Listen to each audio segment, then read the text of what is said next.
For 11 years, a television series forced America to confront the brutal realities of war while somehow managing to make audiences laugh in the process. What started as a risky experiment that network executives nearly canceled after just one season would eventually shatter every television record imaginable, culminating in a finale watched by over 125 million Americans. Behind the cameras, however, the real drama was unfolding through bitter creative battles, shocking cast departures, and personal conflicts that nearly destroyed the show from within. Now, more than 4 decades later, Alan Alda is finally revealing the untold stories that shaped one of television's greatest achievements. The journey of MASH began long before Alan Alda ever stepped foot on a television set. In 1968, Army surgeon Richard Hornberger, writing under the pseudonym Richard Hooker, published a novel based on his harrowing experiences serving at a mobile Army surgical hospital during the Korean War. The book captured something unprecedented, blending dark humor with the stark realities of battlefield medicine. When director Robert Altman adapted the novel into a feature film in 1970, it became an unexpected cultural phenomenon, earning critical acclaim and multiple Academy Award nominations while proving that audiences were hungry for stories that didn't shy away from war's complexities. CBS executives saw an opportunity, but they also recognized the enormous risks involved. Television adaptations of successful films rarely succeeded, often disappointing audiences who compared them unfavorably to their cinematic predecessors. Moreover, the subject matter posed significant challenges. The Vietnam War was still raging, dividing American society, and network television had never attempted to address the moral ambiguities of military conflict on a weekly basis. Despite these concerns, CBS greenlit the project, though they remained skeptical about its commercial potential. The pilot episode premiered on September 17, 1972, introducing audiences to Captain Benjamin Franklin Pierce, better known as Hawkeye, portrayed by a relatively unknown actor named Alan Alda. While critics praised the show's quality and authenticity, initial ratings were deeply disappointing. During its first season, MASH plummeted to number 56 in the Nielsen rankings, making cancellation seem inevitable. Network executives had expected significantly better performance from a property based on such a successful film. The show appeared destined to become another failed television adaptation, forgotten within months of its debut. However, an unexpected development during the summer hiatus would completely change the series' trajectory and launch it toward unprecedented success. During the summer of 1972, CBS made a decision that would inadvertently save MASH from oblivion. Rather than allowing the series to disappear quietly, the network chose to air reruns throughout the summer months. These repeat broadcasts attracted viewers who had missed the show during its original run, allowing them to discover its unique blend of comedy and drama from the beginning. Word of mouth began building momentum as audiences realized they had encountered something genuinely different from typical television programming. By the time the second season launched, MASH had cultivated a dedicated following that appreciated its unconventional approach to storytelling. The network's decision to move MASH to a new time slot proved even more crucial to its survival. Beginning with the second season, CBS scheduled the series immediately following All in the Family, then America's highest-rated sitcom. This strategic placement introduced MASH to millions of viewers who might never have discovered it otherwise. The lead-in audience from Norman Lear's groundbreaking series provided the perfect demographic match, as both shows tackled serious social issues through the lens of comedy. Within weeks of the scheduling change, MASH began climbing the ratings charts, eventually establishing itself as one of television's most consistently popular programs. Behind the scenes, producers Gene Reynolds and Larry Gelbart were crafting a creative vision that would redefine television comedy. Unlike traditional sitcoms that relied solely on light-hearted humor, they insisted on maintaining an authentic portrayal of military medical personnel working under extreme pressure. The operating room scenes depicted the genuine stress and emotional toll of battlefield surgery, while comedic moments emerged naturally from the characters' attempts to cope with impossible circumstances. This approach required constant negotiation with network executives who worried that audiences would reject such an unconventional format. The creative team's commitment to authenticity extended to every aspect of production. Writers consulted with actual Korean War veterans who had served in mobile Army surgical hospitals, ensuring that medical procedures and military protocols were portrayed accurately.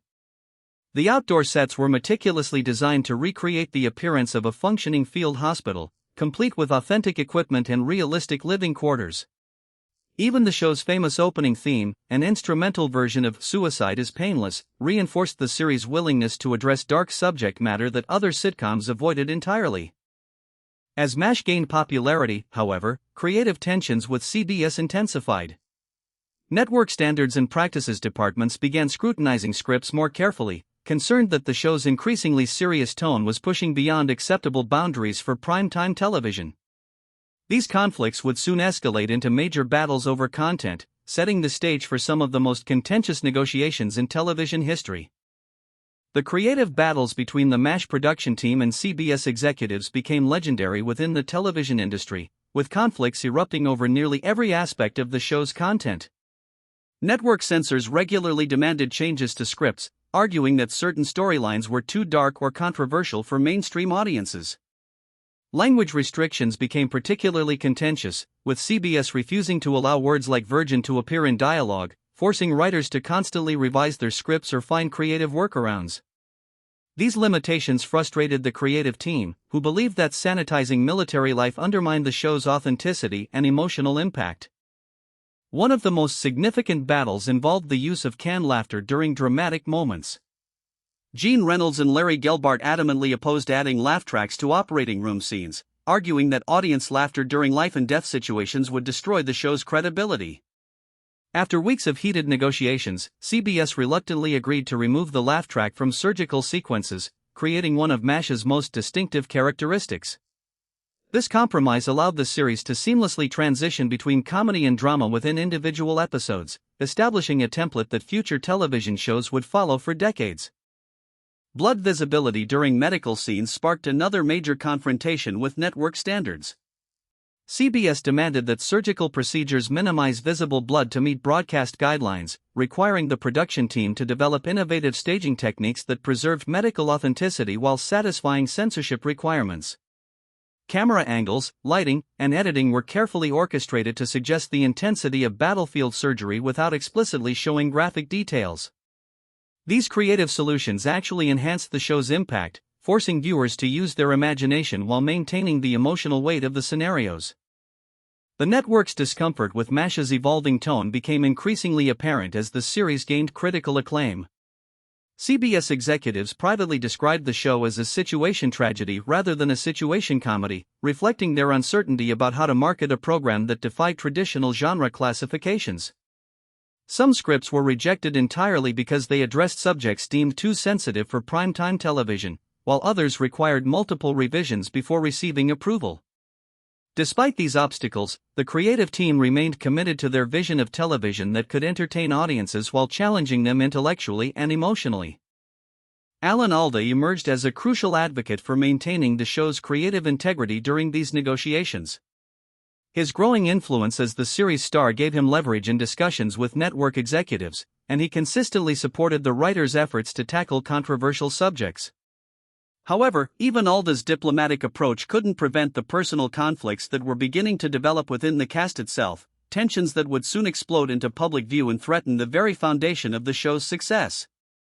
The first major crisis to shake MASH occurred in 1975 when McLean Stevenson announced his intention to leave the series. Stevenson, who portrayed the beloved commanding officer Lieutenant Colonel Henry Blake, had grown frustrated with what he perceived as the show's increasing focus on Alan Alda's Hawkeye character. Behind the scenes, tensions had been building as Stevenson felt his role was being diminished while Alda's influence over storylines and character development continued to expand. Rather than negotiating a more prominent role for Blake, Stevenson chose to pursue other opportunities, believing his departure would be handled through a simple transfer or retirement storyline. The writing team, however, had dramatically different plans that would shock both the cast and television audiences nationwide. In the episode Abyssinia, Henry, which aired on March 18, 1975, Lieutenant Colonel Blake's character was killed when his transport plane was shot down en route to the United States. The decision to kill off a major character marked an unprecedented moment in television history, particularly for a series classified as a comedy.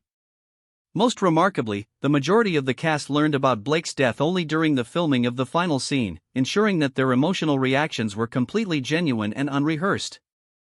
The impact of Henry Blake's death extended far beyond the show itself, generating thousands of letters from viewers who were devastated by the unexpected loss of such a beloved character. Many fans expressed anger at the producer's decision to kill Blake rather than allowing him to return home safely, while others praised the series for its willingness to acknowledge the harsh realities of war. The episode became a cultural touchstone, demonstrating television's power to create genuine emotional connections between audiences and fictional characters. Wayne Rogers's departure following the third season created an entirely different set of challenges for the production team. Rogers, who played Trapper John McIntyre, had similarly grown dissatisfied with his character's development and screen time allocation.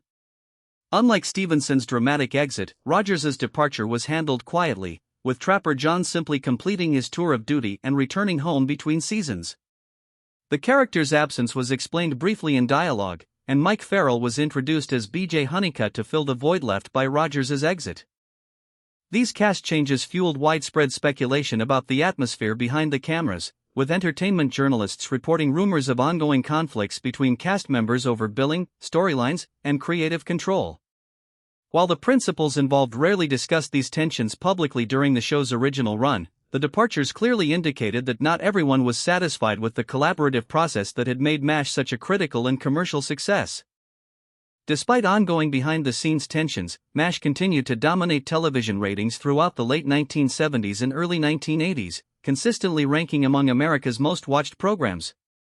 However, by 1982, the creative team made a decision that shocked CBS executives and surprised millions of loyal viewers. Rather than extending the series indefinitely to maximize profits, they chose to conclude MASH while it remained at the peak of its popularity and creative quality.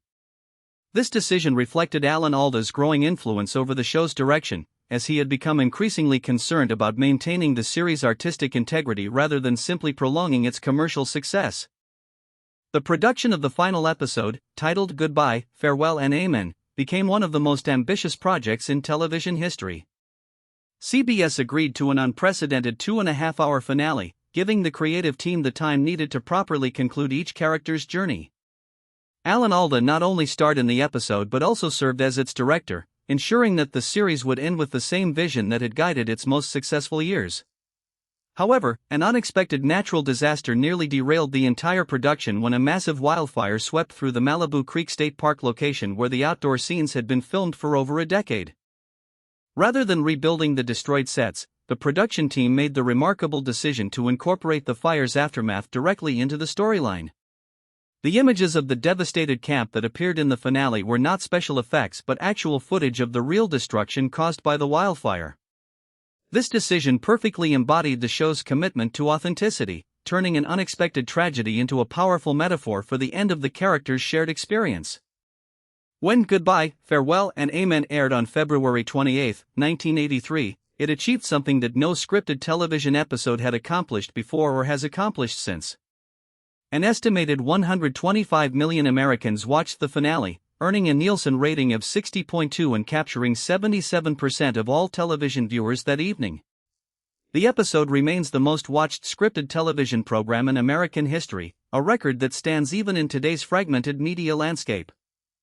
In recent interviews, Alan Alda has reflected on MASH's enduring legacy, revealing that he continues to meet people who chose medical careers after watching his portrayal of Hawkeye Pierce. These encounters, he explains, represent the series' greatest achievement, its ability to inspire positive changes in people's lives long after the cameras stopped rolling. For Alda, MASH succeeded not merely as entertainment but as a catalyst for meaningful conversations about war, medicine, and human compassion that continue to resonate with new generations of viewers discovering the series through streaming platforms and